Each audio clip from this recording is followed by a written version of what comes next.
कश्मीर की वादियों में गोलियों का कारोबार कमजोर पड़ता जा रहा है, क्योंकि आतंक की फैक्ट्री पर सेना परमानेंट लॉकडाउन करने की तरफ तेजी से बढ़ चली है। लेकिन इसी बीच पाकिस्तान, आईएसआई और आतंकी संगठनों से जुड़ी कुछ बड़ी जानकारियां हाथ लगी हैं।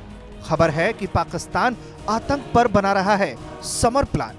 लश्कर और जैश के मुखौटा आतंकियों के नाम पर अगले 10 दिनों में सुरक्षा बलों पर बड़े हमले की तैयारी की खबरें सामने आ रही हैं। खुफिया सूत्र बताते हैं कि दुनिया का ध्यान भटकाने और अपने गर्दन को बचाने के लिए पाकिस्तान ने अपनी खुफिया एजेंसी आईएसआई और आतंकी संगठन एलईटी और जेईएम के साथ मिलकर कश्मीर में अपने मुखौटा आतंकी संगठन बनाए हैं। फिलहाल 3 आतंकी संगठनों के नाम भी सामने आए हैं, जिसमें तहरीक रेजिस्टेंस फ्रंट, तहरीक मिल्लते इस्लामिया और तीसरा है गजवाए हिंद। कश्मीर घाटी में आतंक पर पटखनी खाने के बाद पाकिस्तान की खुफिया एजेंसी आईएसआई भारत के खिलाफ नई नई चाल चलने में जुटा हुआ है। आज तक को खुफिया सूत्रों ने जानकारी दी है कि कश्मीर घाटी के लिए पाकिस्तान ने नया प्लान तैयार किया है। इसके मुताबिक उसने लश्कर और जैश के मुखौटा आतंकवादियों के जरिए बड़े हमले कराने की फिराक में है, पर भारतीय सुरक्षा एजेंसियों ने इसके लिए कमर कस ली है। इतना ही नहीं, इसके अलावा खबर यह भी है कि बढ़ते कोरोना के बावजूद गर्मियों में आतंकियों की प्लान को जमीन पर उतारने के लिए पाकिस्तान जुटा हुआ है।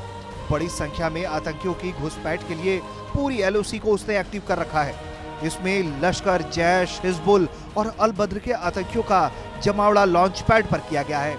लश्कर के 16 आतंकियों का ग्रुप माछिल सेक्टर के दूसरी ओर पीओके से घुसपैठ की फिराक में है। लश्कर और अल बद्र के 11 आतंकी 2 अलग अलग ग्रुप में तंगधार सेक्टर के दूसरी ओर लॉन्च पैड से भारत में घुसपैठ करने के लिए पाक सेना द्वारा लाए गए हैं।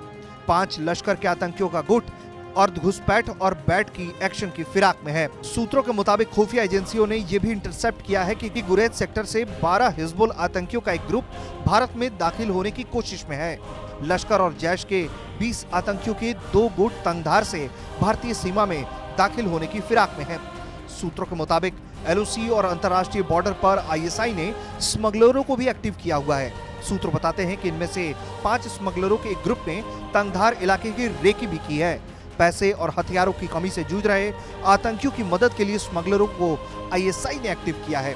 वहीं देश की सुरक्षा एजेंसियां चौकन्नी हैं और जल्द ही आतंकियों के इस मंसूबे पर पानी भी वो फेर देंगी। भारतीय सुरक्षा एजेंसियों ने कुछ ऐसे इंटरसेप्ट डिकोड किए हैं जिससे ये पता चला है कि पाकिस्तान आतंक की घुसपैठ कराने के लिए स्मगलर और ओवरग्राउंड वर्कर का सहारा ले रहा है। जानकारी ये मिली है कि लॉन्च पैड पर आतंकियों को भारी संख्या में इकट्ठा किया जा रहा है और उसके बाद ओवरग्राउंड वर्कर और स्मगलर के जरिए रेकी करवाकर उनकी घुसपैठ कराई जाएगी। पर भारतीय सुरक्षा एजेंसियां लगातार उनके हर एक मूवमेंट पर नजर रखे हुए हैं।